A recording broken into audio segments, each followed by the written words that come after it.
You think we are ready to start especially our welcome back meeting and our welcome to some of our new members? Absolutely. Okay. I guess I can kick off here. I wanna thank everybody again for coming back together, and especially to the Senator Anwar. I know you're on. I'm not sure if Representative McCarthy Vahey is here. I'm trying to look through, I saw but Senator Summers. Senator Oh, now I Summers. don't see her. Oh, there she is. Yep. Okay. I just like to thank you again for the opportunity to that you've allowed us by continuing our work on this very, very important issue. We are, honored and privileged to do this work. So thank you so much again. I don't know if there's anything you would like to say, Senator Anwar or Sure. Senator Summers. Can you guys hear me better? Yes. Yes. Okay, perfect. Thank you. The work that you are all doing is one of the most important work that we as a state must do. We want to make sure our children are safe and well, but if we are, God forbid, in a situation where we need to make them comfortable, we need to know, and we must do whatever it takes to make sure in every part of our state we can provide them care in the best possible way. So that's why your work is so important. And I know Representative Kristen McCarthy Vahey is at a national conference, and that's why she could not be here, but she sends her regrets, but her heart is with us, as she would have said. Thank you. Thank you so much. And I don't know why I'm having problems with my pictures. You'll have to excuse me, but I think, Tracy, you Senator said, Summers is here. yes, Yeah, okay. Senator Summers. Yep. I'd like to give you, some time if you'd like before we get rolling. Sure. Good morning. I'm excited to be here. I'll just reiterate what Senator Anwar says, that hospice in general is one of the most important things, I believe, that our state can provide for our citizens, and a special focus on pediatric hospice is critical. And I'm really excited to see what this group can come out with policy-wise that then we can look to pass into law, so that every child and every family, facing a diagnosis that would require hospice has the care and the ability to have that be part of their journey. So I'm excited to be part of this group. Thank you. Thank you.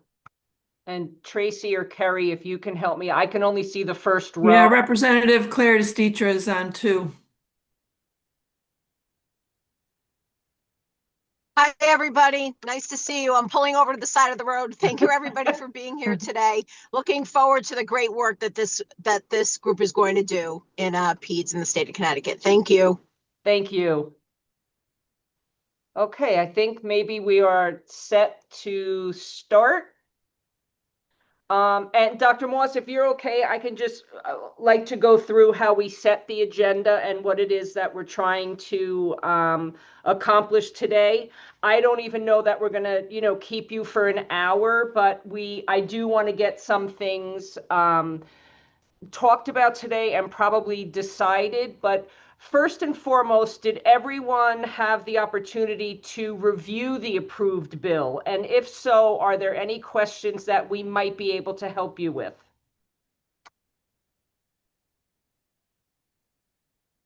Oh, I love that. Okay.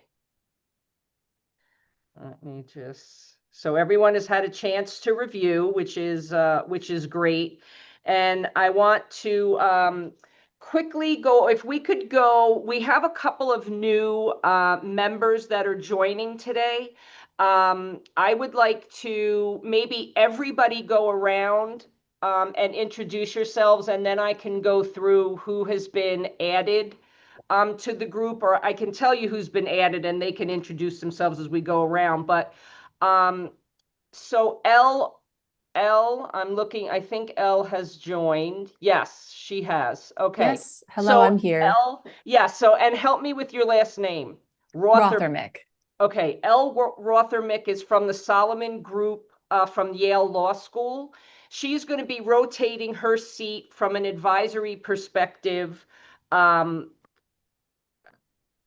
help us with any kind of research or questions that we may have. The Solomon Group did a wonderful white paper that I think we can probably pass out to everyone about the gaps of care in the state of Connecticut for palliative care. It was so well done and so much research went into it. So I think it's going to be great to have the Solomon Group working with us.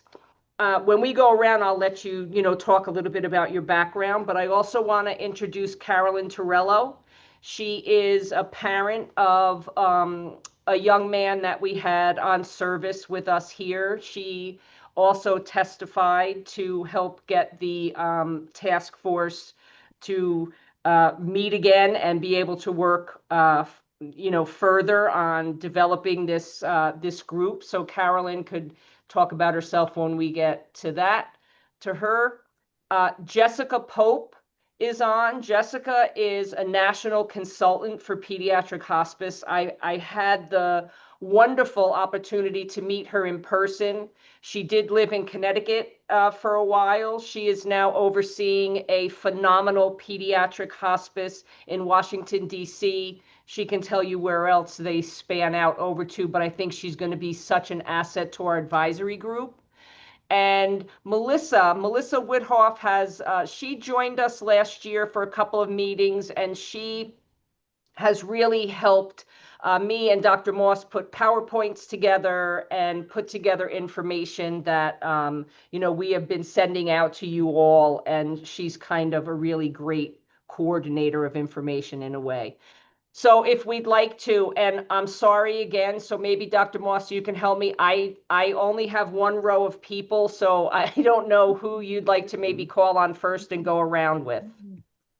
Sure. So we can, just as a reminder, it's always nice to even reintroduce ourselves. My name is Carrie Moss, and I am a oncologist and palliative care physician at Connecticut Children's and the director of our palliative care program there. And I'm so inspired by the work that this group is doing. Since we last met, I have been, boots on the ground, taking care of many of these children. I recently lost a patient that was one of our Connecticut Children's patients, but lived in Massachusetts, and was just reminded what some of those robust services can look like for a patient and what that experience can be. And so you're reminding me again yet how important this work is, and how the opportunities that we have ahead of us and the challenges we have ahead of us were also reminded to me. But I look forward to continuing this work and bringing a clinical perspective, but also just a lot of heart and soul and gratitude for anyone willing to open the conversation of what we can do for these children and families, both in their illness journeys and at the time of their children's passing. So thank you all for being here and bearing witness to the important work that we're doing in the hospital. So with that, I'm just going to hand it to we'll just have people hand it to, they see on the screen next to them. So Melissa, I'm going to let you introduce yourself next. You're on mute, Melissa. You're muted.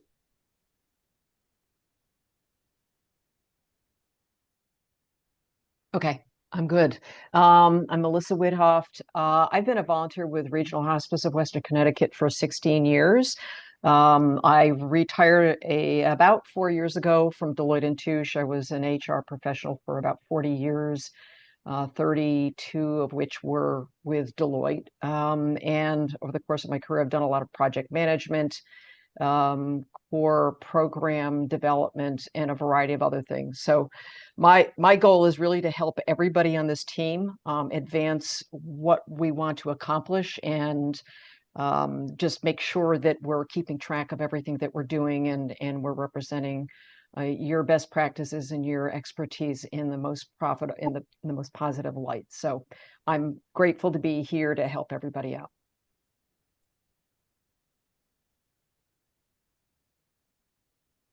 Well, I'll go next. Tracy Wodach, I'm the president and CEO of the Connecticut Association for Healthcare at Home. Our members are the licensed home health, licensed hospice, and many non-medical home care providers across the state. Very grateful to be on this group, and looking forward to trying to come up with some workable, practical, and affordable pediatric, palliative, and hospice services throughout Connecticut. I'm going to hand it over to Carolyn Torello. Oh, she might have stepped away. Jessica Pope.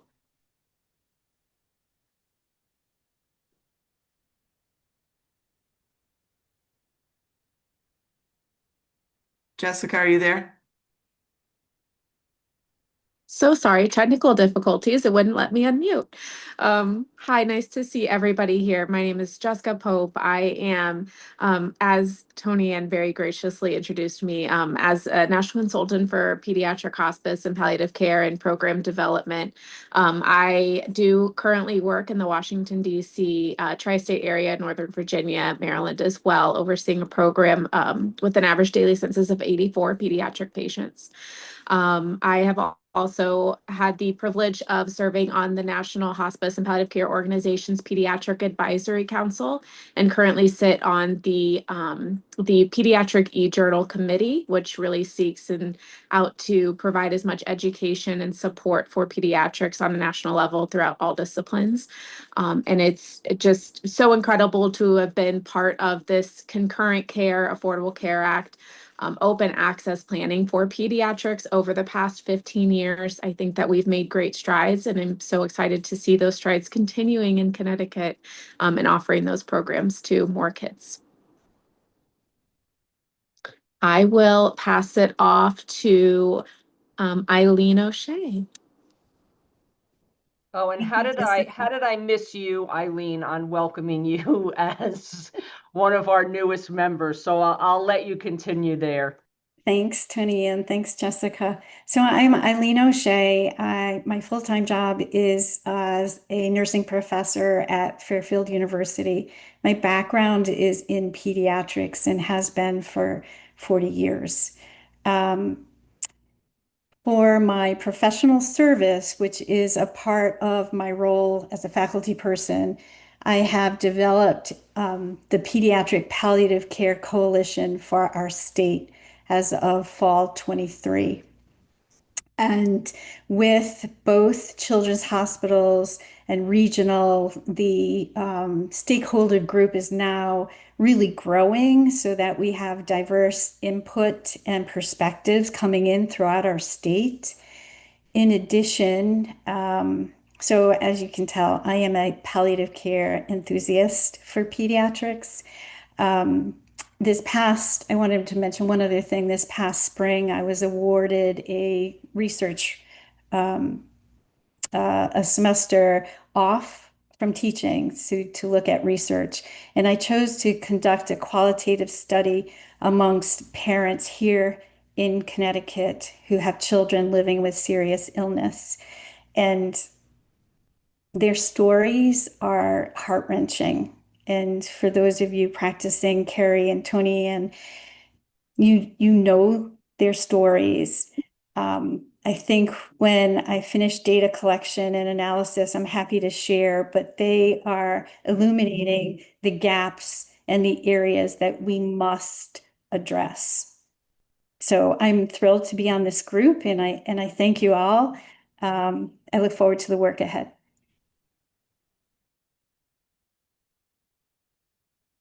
Carolyn, can we pass it to you? Yes. Okay. So I like what you just said. Our stories are heart-wrenching. My son Michael was very complicated. Besides, his end-of-life care, he was very medically fragile, and I had to figure out ways to help him via like hippotherapy, water therapy, all sorts of different things. And there was no one to kind of like guide you and let you know everything to do. I kind of like helped guide other parents when it came to the Cheshire school system so that they knew what to do. Like I was the first one that did all these alternative therapies. So then when it came to my Michael passing away, when it came to his palliative care, it was so difficult because I had no one to help me. I had my nurses at home, my nurses who came in, my regular nurses, but it took a long time to find Tony Ann, and nobody wanted to accept a child. No, none of the hospices wanted to to help us. So then I ended up doing all the care on my own, and I ended up having to do the fentanyl and the morphine at the end. And I don't think that any parent should have to do that, because it's you remember it and feels like, I know you're not, but it feels like you're killing your own child. And it's horrible. So I'm just so happy that I ended up finding Tony Ann, and that all of you are so on board with helping children, helping children to die with dignity, because nobody ever wanted to talk about it. And that's the hardest part. So I know I didn't introduce myself really, but that's what I had to say. Thanks, Carolyn. I think you did introduce yourself quite beautifully, Oh, actually. thank I you. respectfully disagree. I think that was a beautiful introduction. Can we pass it to Brian Knoyer?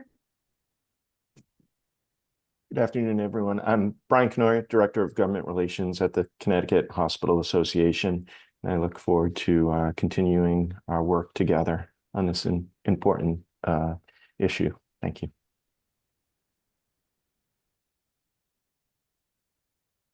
Elle, can we hand it to you next?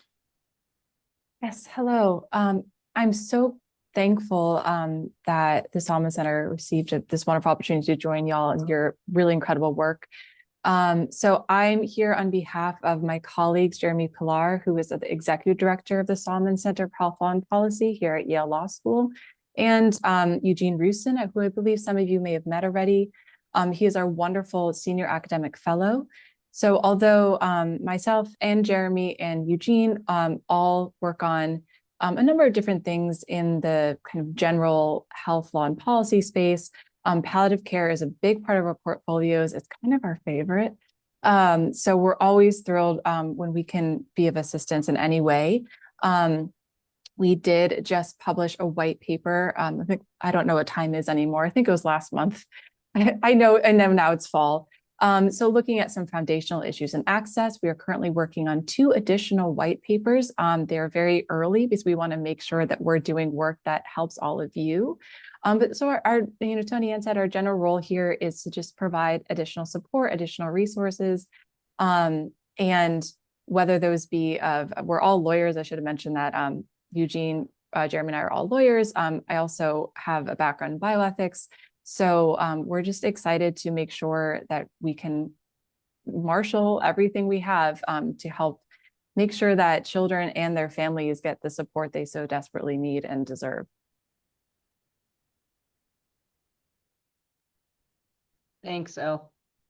Yeah, next, can we ask Beverly Henry to introduce herself?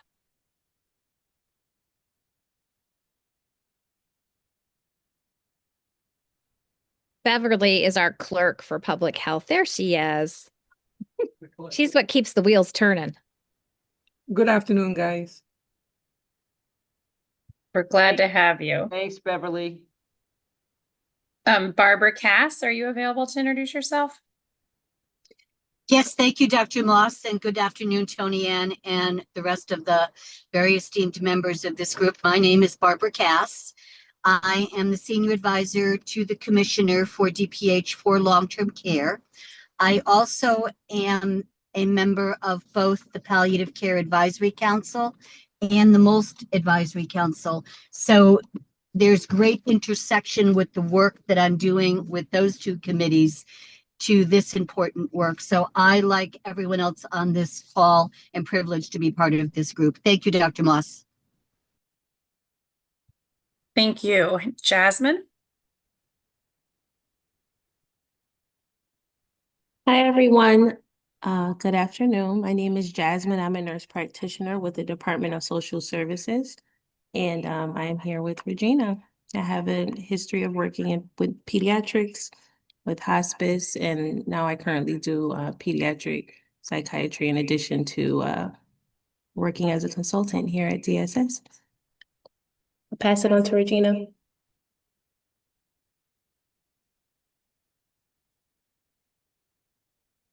Good afternoon, everyone. I'm Regina Owusu. I'm a nurse at DSS, and I'm happy to be back to continue this important work. Thanks, everyone.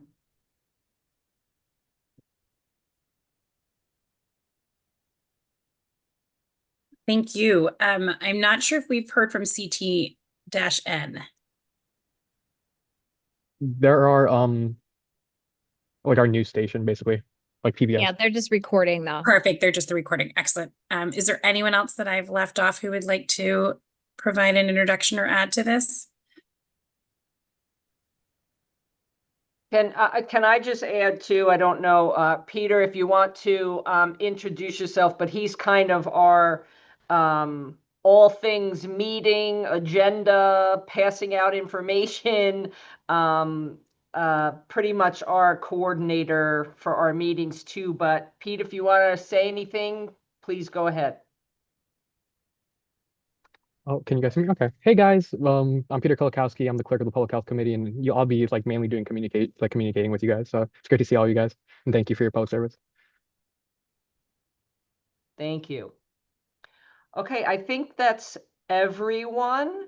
So again, welcome to our newest members, and welcome back to those of you who have been on the committee and worked with us before.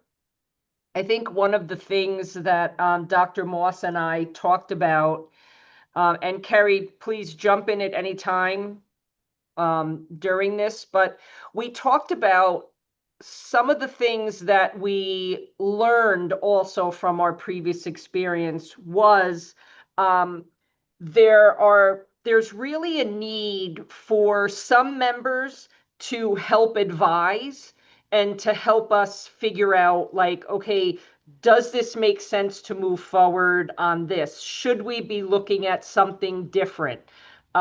More to help advise the things that we come up with from what I want to say, and I don't mean this as no one's doing the work, but kind of like an action group or a working group that really has to be in the weeds, doing research, looking into things that, how do we make, an amendment to something, what kind of information we may need to even possibly put a recommendation forward.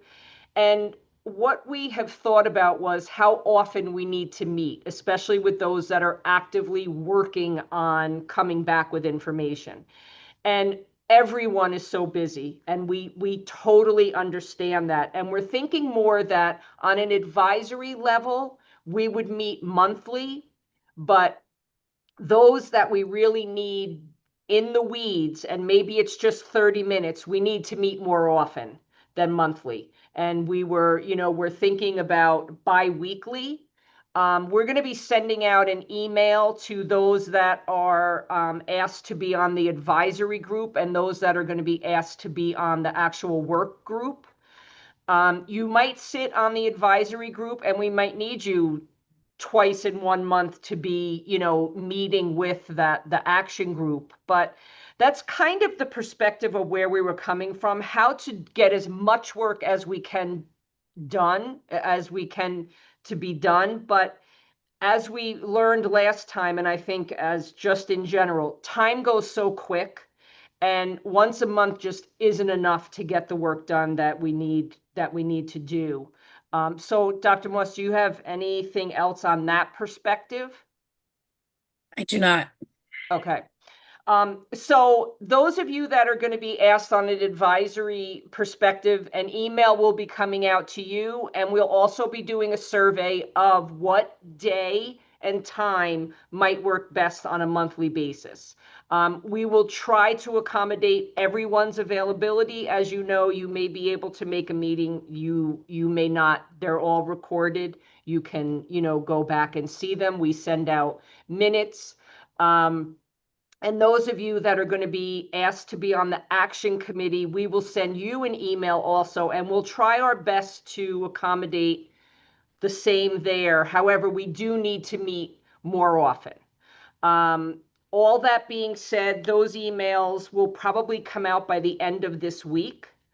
I think what we can maybe plan on while we're here is the one meeting that everyone would be on, the action group and the advisory.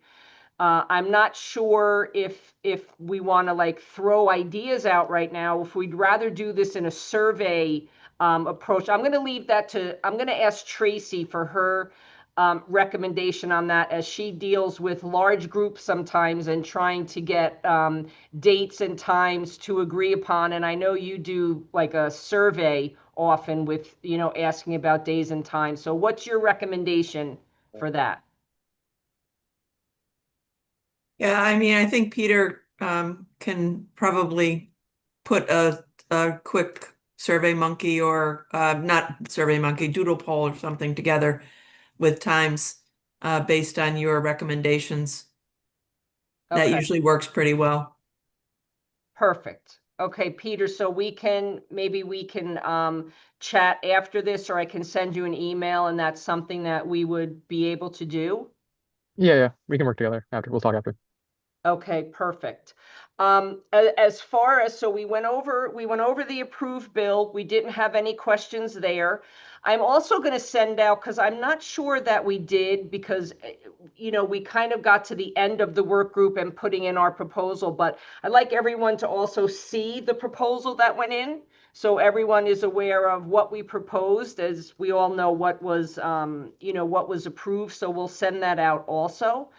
But those were the main things I wanted to get on the agenda today, along with Dr. Moss. So I don't know if there's anything left to hit on. Dr. Moss, do you have anything else for today? No, I just wanted to see, as people have had time to reflect on the initial work of the group, if there was any other specific goals that people wanted to discuss up front. Because our hope is that when we do have these meetings, that we will be incredibly productive and utilize the time wisely and efficiently to spare people extra time. But I just didn't know if there's, in reflection, if there's things that people have thought of that they would like us to prioritize. There's something I'm thinking of. Can I just talk? Is that okay? Oh yeah, please go. Yes, please go ahead. Okay. So what I'm thinking is, I just want to make sure that once you come up with, whatever the plan is, that all the hospitals and know everything, and the pediatrician, like, to reach out, so everyone knows, oh, this is where we go. This happened with this child. This child needs palliative care, and so they have like a little pamphlet that like tells them exactly what they need to do, like what are the next steps, so that people don't say, oh, I don't know what to do. That's, so that all the pediatricians get everything, and the respiratory doctors, and just that there's a wealth of knowledge for everyone. Absolutely. Absolutely. I think that is a main goal. I think that's something that we've known for a long time, and especially came out so clear after our last meetings, is that it's education. It's education, Right. Where to go, what are the services to help really direct. And, education comes in all forms, that I'm not going to, share any names, but we recently had a child on service that an ethics committee got involved with, that really didn't understand concurrent care, and really didn't understand the parents' rights to choose certain things for their child. So there's a lot of education to be done. Yes. Right. That's important. And I also think you speak to the benefit of having what we, look at as roadmaps or care plans, kind of akin to the NeuroJourney and some of the incredible work that Blythe Lord has done. And I think those are great opportunities. I'm not sure if we'll get to that point in this first iteration of what we're doing, but I do think that concept of an individualized care plan for patients is a beautiful thing that could come out of the development of this program. I think that's amazing. Yes. Yeah. So hold on to that idea, keep it fresh, remind us of it, because I do think it's one of those maybe pie in the sky today, but I think we'll get there. Okay. Thank you. Thanks for sharing. No, thank you for sharing. Did anyone else? I see Senator Anwar Senator Anwar. kindly has his hand up. Yes, so thank you so much for everyone who's here and the conversations that you're having and then you will have in the coming weeks and months.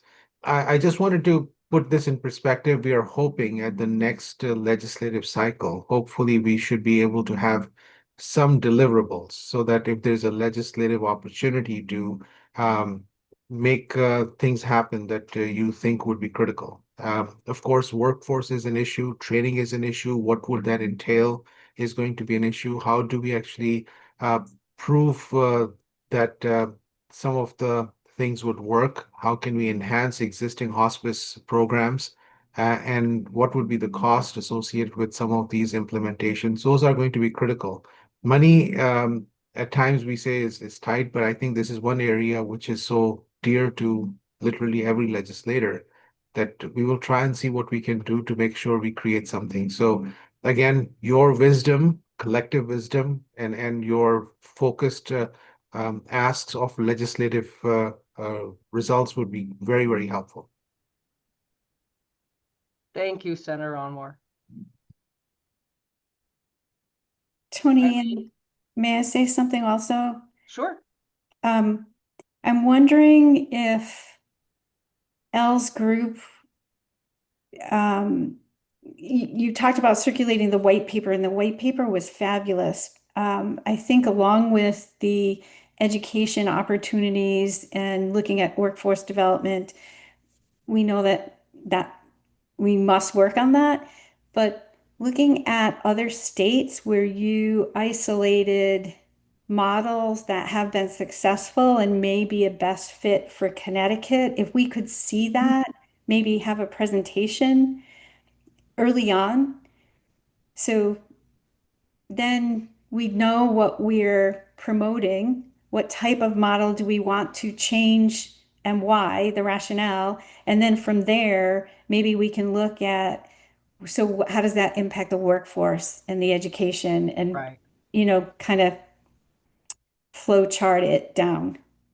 Absolutely. I think that's a great suggestion. And I think that's something that we can do in short order because we have already spoken to some of the ones in other states. And that's where I also think Jessica is going to be, such an asset here because after speaking and meeting to Jessica, you think about your Massachusetts program that is sort of a state-run program. And then I speak to Jessica, who's, running a standalone hospice and doing unbelievable work. So it's, how do we look at those different models and how do we come up with our best recommendation? I totally agree. And that's something that we can absolutely put together and send out.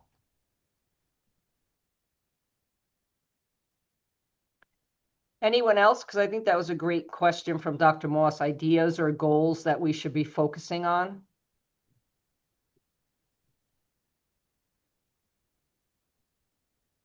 Okay. Tony Ann, just quickly, I'm sorry.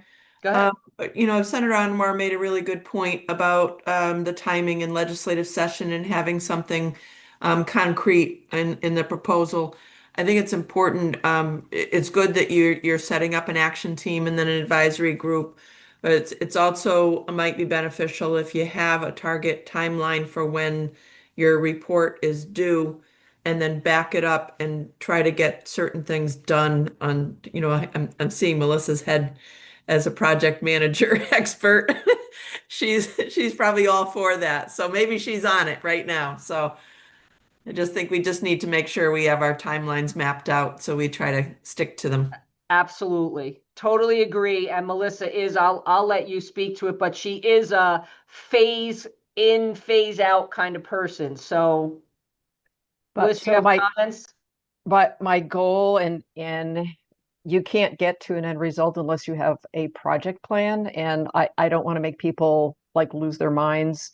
The level of granularity we'll need on this will be tremendous, but what it's going to do is to map out, work against the deadline, back into everything that we need to accomplish, get everybody's input on it. And we won't torture people with granularity unless you really want to look at it. But that would really be the goal. So I think you're absolutely right, Tracy. Great, thank you for that. Anyone else with any other comments before we call the meeting to a close? Okay. Well, thank you all so much for your time. Those emails will be coming out within, the next day. And I will also speak to Peter about the survey that we can send out so we can really try and nail down the best days and times for everyone, because your input is so vital. So thank you again, Dr. Moss. Are you good with closing this out? I am. Okay. Anyone want to second that nomination to close? Tracy. Nice to see you all. We look forward to continue to move things forward. Yes. It's amazing we even got this far, as someone who's been trying for many years. Absolutely.